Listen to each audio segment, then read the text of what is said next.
Custer Died for Your Sins, An Indian Manifesto is a polemical nonfiction work from 1969 by Vine Deloria Jr., a Native American author, theologian, and activist.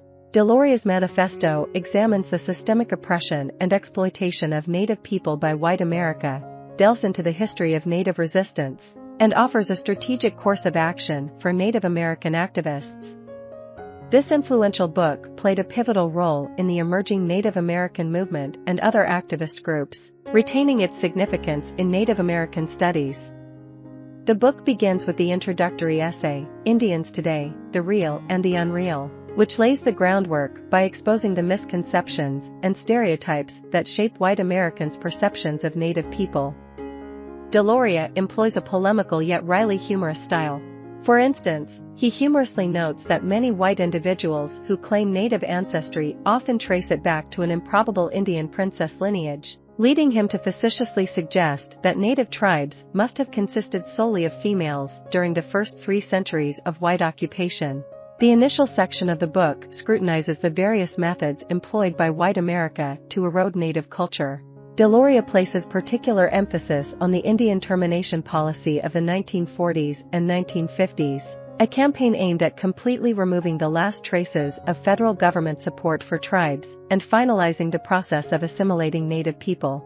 Deloria underscores that assimilation had been the implicit objective of the federal government throughout American history.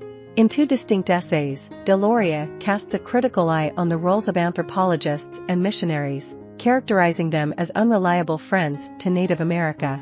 He contends that Native people should discontinue cooperation with anthropologists, whom he accuses of exploiting Native Americans to advance their own careers, often displaying little long-term concern for Native well-being. Deloria highlights a striking absence at the termination policy hearings. Not a single anthropologist spoke. His conclusion is unequivocal. He asserts that behind each policy and program with which Indians are plagued, if traced completely back to its origin, stands the anthropologist. Deloria holds a similar critical view of missionaries, viewing them as self-serving. He argues that, instead of collaborating with missionaries, Native activists should advocate for a return to traditional religion and the expansion of the Native American Church. The book's first half concludes by scrutinizing the federal government agencies established to oversee Indian affairs. Deloria contends that their ultimate objective was to dismantle Indian culture systematically. The second half of the book explores the various methods employed by Native Americans to resist the efforts of white America to suppress their culture. In the renowned essay Indian Humor, Deloria examines the distinctive self-deprecating and ironic humor that he considers fundamental to Native humor. He argues that this form of indirect jesting played a vital role in Native tribal society, enabling critique without direct confrontation. Deloria posits that humor has served as a crucial survival mechanism for Native people, offering a relatively safe outlet for the anger and frustration generated by white oppression.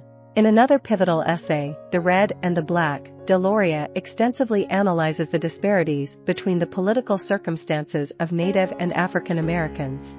He suggests ways in which the struggle for Native rights can draw inspiration from the civil rights movement while also emphasizing the necessary distinctions for success. Deloria underscores that the history of Black America is one marked by exclusion, whereas the history of Native America is characterized by forced inclusion.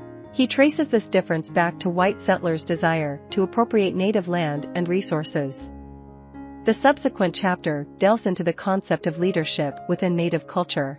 Deloria highlights that the concept of leadership operates differently in Native and white societies.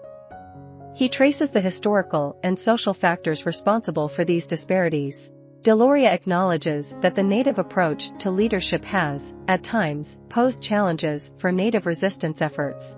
In the following chapter, he presents a practical proposal for the future, advocating for a redefinition of Indian affairs. In the final chapter, Deloria steps forward to elucidate his motivations for penning the book. He anticipates potential resistance to his ideas and expresses his aspirations for a thriving Native rights movement. Custer Died for Your Sins marked the inaugural entry among the 20 books authored by Deloria during his lifetime. This book served as a catalyst for the Native rights movement, positioning Deloria at the forefront of Native Americans' cultural and political struggles. I hope you enjoyed this video. Leave a like if you did and be sure to subscribe. Thank you.